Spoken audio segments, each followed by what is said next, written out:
Então, em nome santo de Jesus, nós damos início aqui à nossa continuidade da semana de oração, tá? Que tem como o tema central conhecendo a Deus. E hoje nós vamos falar sobre conhecendo o Salvador. E conosco está a irmã Kelly, também com a irmã Sidneia, para falar esse assunto tão maravilhoso, né? Conhecendo o Salvador. E com a palavra em primeira parte, a irmã Kelly e depois a irmã Sidneia. Deus abençoe a todos. Bom dia, graça e paz. Vamos, com o auxílio do Espírito Santo, estudar a palavra de Deus, né? Conhecendo o Salvador, esse é o tema. E é um privilégio para nós conhecer a Cristo, porque somente em Jesus há vida e vida em abundância. O segredo da eternidade é conhecer a Cristo e aceitar a Jesus como Salvador pessoal. Conta uma história de um senhor chamado Guadalupe. E esse senhor, ele foi denominado por alguém que o conheceu como a pessoa mais feliz que ele conheceu em toda a sua vida. Ele era um mexicano de cerca de 60 anos. E na época que essa pessoa que faz o relato, né, que conheceu o seu Guadalupe, visitou ele, ele frequentava regularmente o culto, né, os cultos da igreja, e havia passado por uma completa transformação. Ele aceitou as verdades, né? O estilo de vida, a verdade do sábado, que está na palavra de Deus. E ele apresentava um sorriso constante no rosto, o senhor Guadalupe, mexicano. E a sua alegria de falar de Jesus era contagiante. E nunca tinha ouvido dele, da sua boca, uma palavra de tristeza, preocupação. E era um homem verdadeiramente feliz em tudo. E quando essa pessoa disse que quando encontrava com ele frequentemente, né, ele se alegrava pela felicidade que aquele irmão transbordava, né? Então, nós temos pessoas que quando a gente se encontra com elas até parecem felizes, né? O tempo todo. E não achamos que essa pessoa tenha problemas, né? Olha para ela e fala assim, você não acha que essa pessoa tem problemas? Não, não é necessariamente algo espetacular ser feliz quando temos boa saúde, uma família amorosa, dinheiro, uma vida confortável. Isso é tranquilo para quando temos essa situação em nossas vidas, né? Então, se fôssemos fazer uma lista de pessoas mais felizes, poderíamos ser tentados a encaixar no topo as que têm condições financeiras, né? Tem todo o dinheiro, saúde perfeita, uma vida aparentemente tranquila, conforto, sem doenças, para as quais lutar, né? Contra as quais lutar, sem problemas financeiros e familiares. Aqueles que parecem ter uma vida perfeita em todos os aspectos. Nós poderíamos listar como pessoas felizes esse tipo de pessoas. E, no entanto, a alegria do senhor Guadalupe não vinha de uma vida perfeita. Ele tinha enormes provações e dificuldades. E mesmo assim ele era feliz. O relator dessa história diz assim, na verdade, ele estava morrendo de câncer. E como os médicos haviam previsto, a sua morte para o ano anterior ele estava na sobrevida, né? Ele estava ganhando um ano a mais. Ele tinha uma bolsa de colostomia presa ao ventre, um tumor do tamanho de uma laranja do lado do pescoço, respirava por traqueostomia, que é um tubo, onde é colocado aqui, ó, abaixo aqui acima do tórax, e onde se é tapado para poder falar. É um buraco, um tubo de médico, né, que é colocado. Então, esse tubo ficava na base da garganta, que ele tinha de tapar com o dedo para poder falar. Morava só, num apartamento modesto, não podia trabalhar, não tinha família para visitá-lo, e dependia da generosidade das pessoas para comer e pagar o aluguel. Então, do ponto de vista humano, ele não tinha todos os pré-requisitos, né? Não tinha nada que pudesse dar para ele a felicidade, o conforto, a segurança. Mas ele não precisava ficar falando a todo tempo que ele era feliz, porque o rosto dele mostrava isso.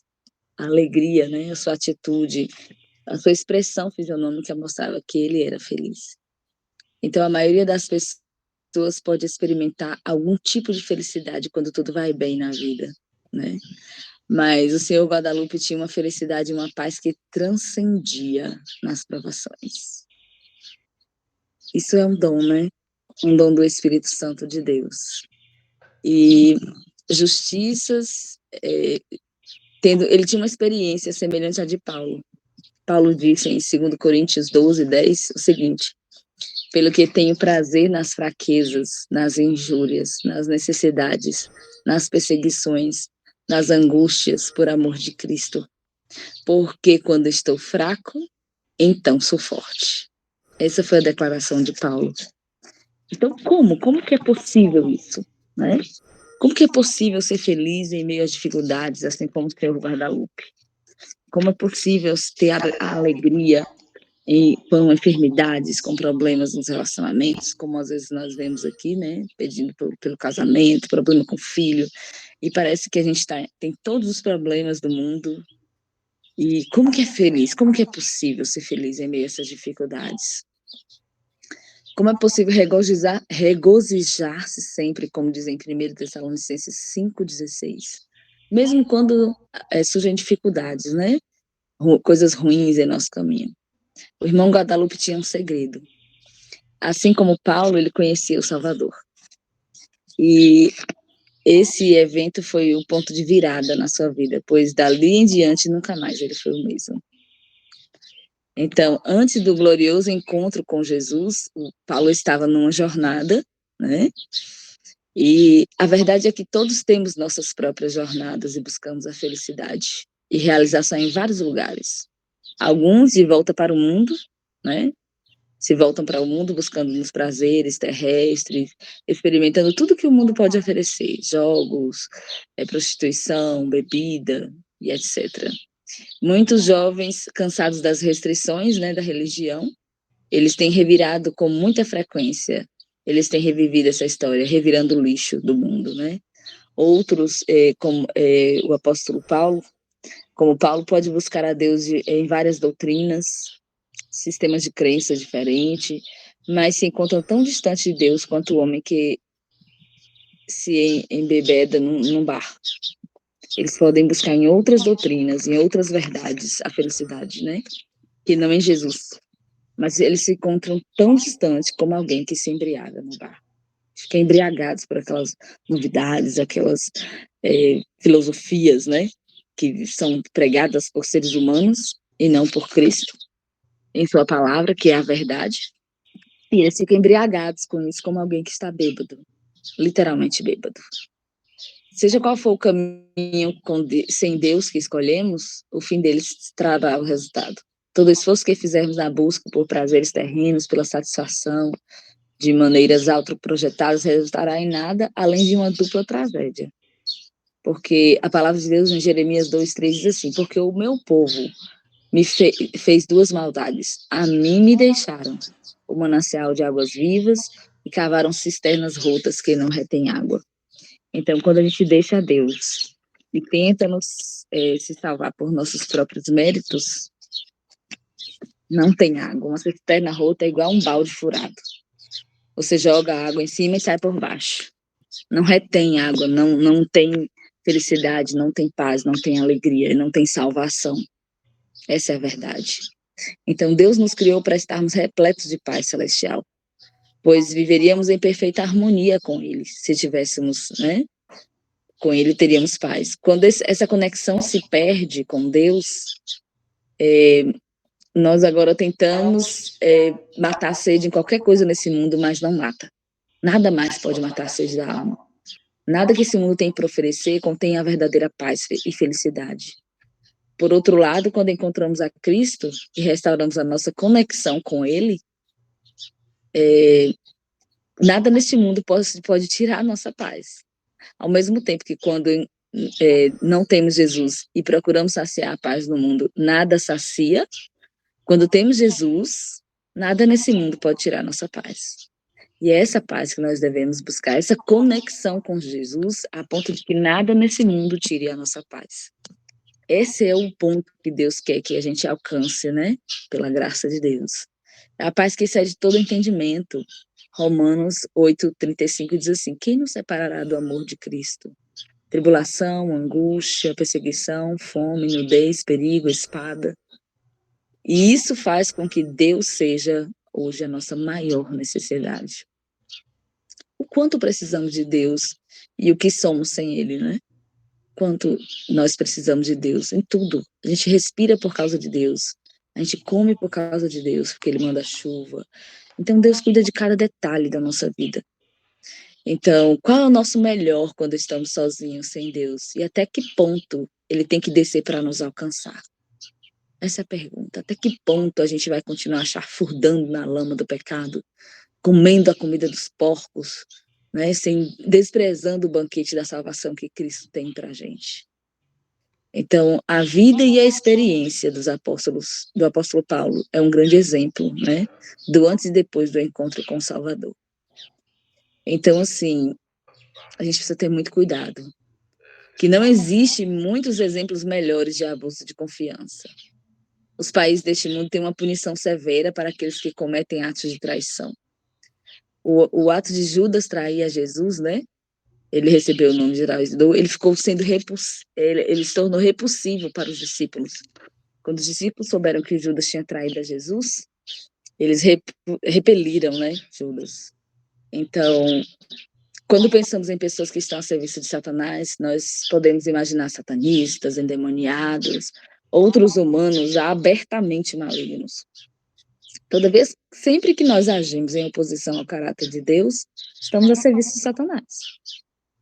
Quando nós desobedecemos, quando nós mentimos, quando nós traímos, quando nós subornamos, quando nós fazemos qualquer coisa, a simples desobediência aos mandamentos de Deus nos coloca a serviço de Satanás, né?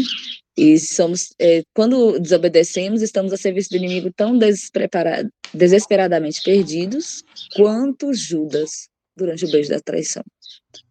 Então, antes de se converter, Paulo trabalhava contra o reino eterno. De modo mais claro, quando ele perseguia os seguidores de Jesus, ele na realidade estava fazendo a obra de Satanás. Então, se não estamos marchando nas fileiras de Deus, né, automaticamente estamos no terreno do inimigo, trabalhando para Satanás, porque não existe terreno neutro, não existe neutralidade no reino espiritual. De fato, equivale a lutar do lado do grande arqui-inimigo e estar entre seus súditos. Depois da conversão, Paulo escreve sobre a sua vida anterior. A vós também, em Colossenses 1:21, que noutro tempo eres estranhos e inimigos no entendimento, pelas vossas obras más. Então, a nossa condição é ainda mais miserável, né? Se nós, como Paulo, agirmos pensando que estamos servindo a Deus. Porque ninguém é mais irremediavelmente escravizado do que aqueles que creem que estão livres. Crer que está livre, não necessariamente estaremos livres, né? Paulo também cria que ele estava fazendo a obra de Deus. Então, a miséria de Laodiceia é exponencialmente multiplicada pelo pensamento de que ela é rica, enriquecida e que não tem falta de nada. Mas a palavra de Deus diz, a testemunha fiel e verdadeira diz, não sabe que és miserável, pobre, cego nu. Apocalipse 3:17. Então, sem Deus, toda a nossa obra é vã. Antes de encontrar Jesus, os melhores esforços, né, de Paulo para servir a Deus era uma abominação, do qual ele se arrependeu pelo resto da vida. Então, na palavra de Deus em Coríntios 15:8 e 9, diz o seguinte, e por derradeiro de todos, me apareceu também a mim como a um abortivo, porque eu sou o menor dos apóstolos, Paulo diz, que não sou digno de ser chamado de apóstolo, pois que persegui a igreja de Deus. Então, Paulo estava honestamente enganado. Ele não sabia que ele estava fazendo a obra de Satanás. Ele tinha convicção que ele estava fazendo a obra de Deus. Mas, no entanto, ele não estava fazendo a obra de Deus. Ele não trabalhava contra o Senhor de modo intencional. Ele não tinha intenção, não tinha consciência disso. Pelo contrário, ele achava que estava prestando serviço a Deus, né? Só que isso não mudou a natureza da obra que ele fazia. Ele estava exatamente na posição que Satanás queria que ele estivesse, fazendo precisamente o que o inimigo queria que ele fizesse. Então, o zelo de Paulo por sua religião, né, severa, legalista, o levou a punir e a ferir as pessoas, e a usar a força e a intimidação como um suposto meio de evangelismo. Então, tais métodos vêm direto da caixa de ferramentas de Satanás e não tem qualquer uso no avanço de Deus. O próximo tópico fala que renunciando aos nossos caminhos, né? Renunciando aos nossos ganhos. E logo em seguida eu passo a palavra para a irmã Sidneia, na página 22. Saulo era um judeu dedicado que queria fazer o que era certo. Ele tinha a intenção de acertar. Paulo não tinha intenção de trabalhar contra Jesus, né? Então, ele diz assim, quando ele fala em Filipenses 3, 5 e 6, circuncidado ao 8º dia, da linhagem de Israel, da tribo de Benjamim, fariseu, segundo a lei, segundo o zelo perseguidor dos cristãos, da igreja, segundo a justiça que há na lei, irrepreensível. Então, segundo a lei, né, dos judeus, ele era irrepreensível, ele não tinha nada do que se arrepender. E aos seus próprios olhos ele estava na denominação certa, frequentando a igreja certa, praticando os rituais certos, defendendo a doutrina certa e estando cheio de zelo pelaquilo que ele acreditava. Tinha todas as razões terrenas para se orgulhar de suas conquistas, né? Mas, no entanto, era incompatível com a doutrina de Cristo. Confiar em tudo isso como um ganho. Ele diz em Filipenses 3, 7. E embora esses ganhos deixassem qualquer judeu orgulhoso, Paulo entendeu mais tarde que a única coisa que tinha que se gloriar era em Jesus. Ele diz em Gálatas 6,14, mas longe esteja de me gloriar, a não ser na cruz do nosso Senhor Jesus Cristo, pela qual o mundo está crucificado para mim e eu para o mundo. Então, embora todas essas conquistas que Paulo tinha não fossem más necessariamente, ele não poderia ter a Cristo enquanto confiasse nelas para a salvação. Né? Então, enquanto confiamos que somos guardadores do sábado, devolvemos o dízimo, praticamos a reforma de saúde, e por isso o Senhor nos ama, e por isso o Senhor nos dará a salvação, estaremos perdidos. Né? Então, Paulo diz, Deus só aceita o serviço e a obediência motivados pelo amor. Todo o resto, né, bronze, que soa, símbolo que tinha.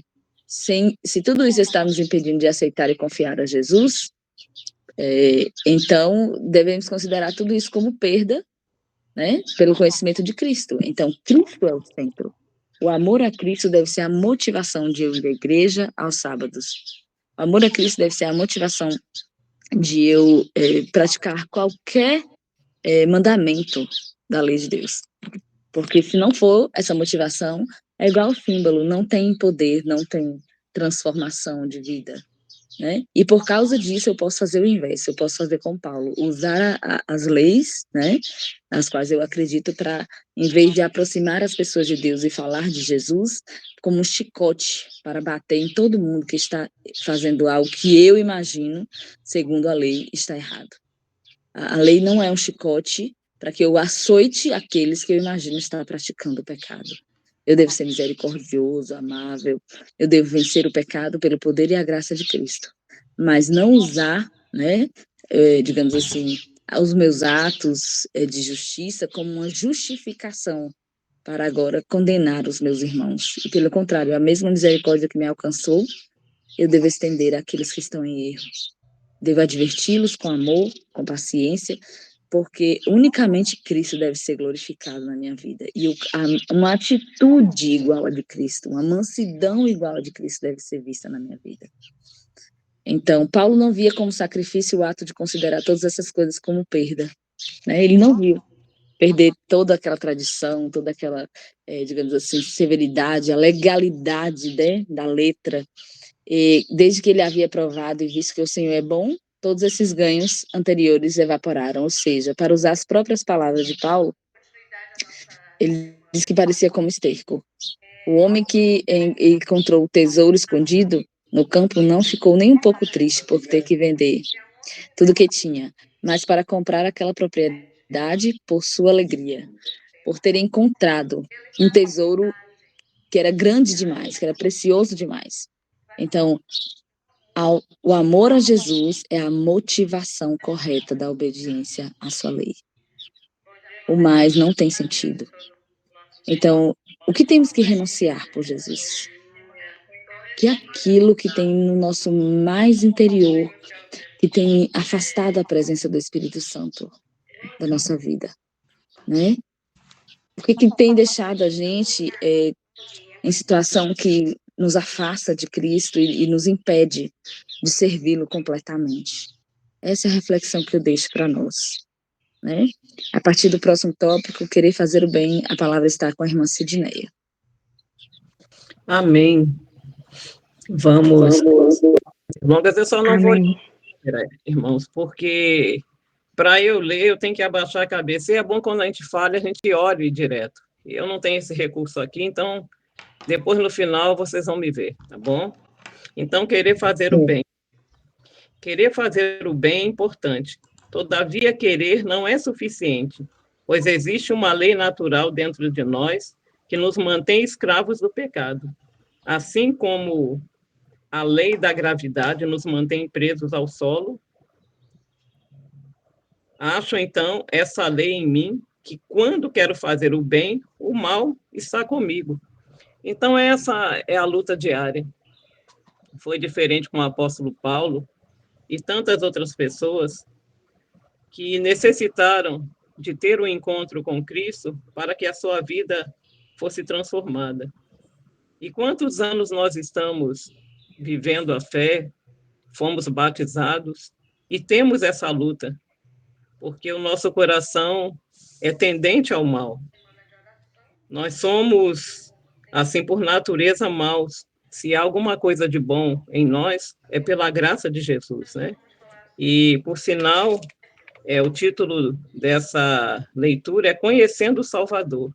E é o que é necessário na nossa vida, constantemente. Conhecer a Cristo, seguir os seus passos, mas, como está escrito, né? Pode o etíope mudar a cor da sua pele, ou o leopardo as suas manchas?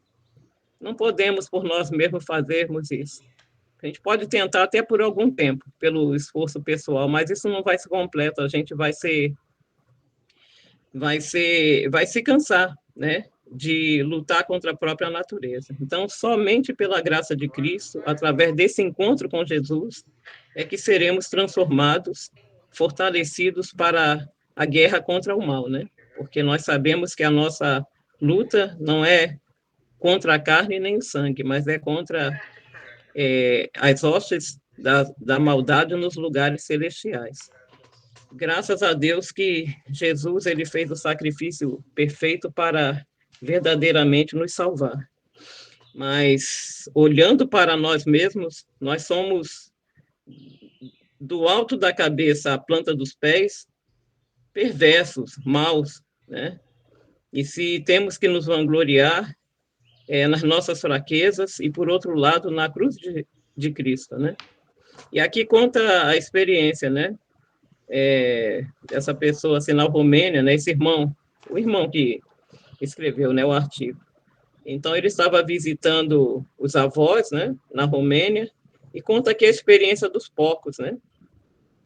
Então, quando ele chegou ao portão do vizinho, era de manhã, e ele estava conduzindo 2 leitões dos estábulos para o grande pátio cheio de grama verde. Assim que saíram, os porcos começaram a correr numa determinada direção o mais rápido que podiam, e não pararam até chegarem à pequena poça de lama que havia num canto do terreno. Eles começaram a chafurdar naquela poça e a rolar dentro dela com uma emoção indescritível, até ficarem totalmente elameados. Tudo isso durou mais de 20 segundos. E quando acabou, foram comer totalmente satisfeitos com a conquista. Então, a natureza carnal, ela tem prazer na prática do pecado. Nós somos tendentes a isso. E assim como aqueles porcos estavam felizes de estar rolando ali na lama, assim é o pecado para o coração natural. Mas graças a Deus que nos concede a vitória, e esse transplante, essa mudança dessa natureza, só quem pode fazer é Cristo Jesus, né? E por isso necessitamos constantemente estar em comunhão e ter esse encontro diariamente. Não basta a gente fazer um concerto através do voto do batismo e achar que está tudo resolvido, não. Ali foi um compromisso que você fez, mas nunca, em momento nenhum, nós devemos pensar que estamos seguros por termos batizado, de forma alguma. Se nós não, a cada dia, não nos rendermos a Jesus, a ação do Espírito Santo, sermos usados pelo Espírito Santo, de forma alguma a gente vai ser nova criatura. Mas é essa a vontade de Deus e deve ser essa também a nossa vontade, né? Agora, passando para o próximo tópico, o encontro. A beleza do Evangelho é que Deus conhece nossa condição e, mesmo assim, ainda anseia por nós. Ele enviou seu Filho a este mundo para resgatar das armadilhas mortais tanto o viciado em drogas quanto o crente hipócrita e levá-los ao reino da graça, onde Deus opera tudo em todos. Então, graças a Deus, pelo amor de Deus sobre nós. Né? O amor de Deus é uma coisa assim que a gente não tem como comparar, não tem limite. E ai de nós se não fosse esse amor com que Deus nos tem amado, né? Então, Jesus, ele veio e suportou todas as coisas para nos dar vitória. Então, Jesus não morreu por nós apenas quando começamos a melhorar, ou pelo menos quando ele viu que estávamos nos esforçando para obedecê-lo. Mas enquanto ainda éramos inimigos, fomos reconciliados com Deus pela morte de seu filho, muito mais, estando já reconciliados, seremos salvos pela sua vida. Então, nós vemos aqui como nós devemos ser gratos por esse dom tão maravilhoso, por esse sangue tão precioso derramado em meu favor e em favor de cada um de nós. Porque se não fosse assim, nós estaríamos condenados à eterna perdição. E graças a Deus pelo sacrifício e pelo que Jesus fez e faz por nós, porque ainda intercede. O Espírito Santo ainda intercede. O céu está ao nosso favor, então nós não estamos sós nessa batalha. Por mais difícil que seja, por mais que você se sinta atacado, desanimado, e o inimigo vai colocar pedras nos nossos caminhos para que a gente possa desanimar, mas fiel é Deus, que está disposto a nos libertar, né, desse fardo terrível que é o pecado e nos transformar, se tão somente, diariamente, nós nos entregarmos nas mãos dele. Então, encontrar Jesus é mais do que um simples evento casual, é intencional da parte de Deus. Ele vem nos procurar, em seguida nos encontra e bate à porta do nosso coração, tentando despertar nosso interesse. Às vezes ele fala conosco por meio de um versículo da Bíblia, através de um amigo ou de um folheto. Outras vezes ele pode usar algum acontecimento, independentemente de entendermos esse evento como algo bom ou ruim. Ele falou com Saulo de Tarso em voz audível, enquanto esse homem viajava para Damasco, mas o Senhor também falou com ele através da cegueira. E isto foi o que Saulo aprendeu. E sabemos que todas as coisas contribuem juntamente para o bem daqueles que amam a Deus, daqueles que são chamados por seu decreto. Então, nós devemos ter isso em mente, irmãos, que todas as coisas contribuem para o nosso bem. Aqui fala de duas situações na vida de Saulo, quando ele foi no caminho de Damasco e quando ele tinha aquele espinho na carne que era... Ele tinha dificuldade, assim, né? A sua visão ficou turvada. Mas ele pediu a Deus que o libertasse daquela cegueira, né? Ele tinha muita dificuldade, assim, para enxergar. Talvez ele fosse, assim, comparado a um míope, né? Mas Jesus falou para ele, a minha graça te basta. Então, irmãos, são as provas que que nos aproximam de Deus. Então, muitas vezes a gente é tendente a se queixar e muitas vezes se lamentar do que a gente esteja passando, mas se esse é o meio de você ser atraído a Jesus, glorifique a Deus com lágrimas, muitas vezes sem compreender, mas glorifique a Deus, porque Saulo, ele foi até o final da vida com sua visão assim deficiente, mas ele glorificou o nome de Deus. Não foi a graça de Jesus foi suficiente para suprir sua necessidade e será suficiente para suprir todas as nossas necessidades. Então, às vezes os cristãos passam por um episódio que consideram ruins. Todavia, não importa se a circunstância é um simples pneu furado ou mesmo uma doença fatal.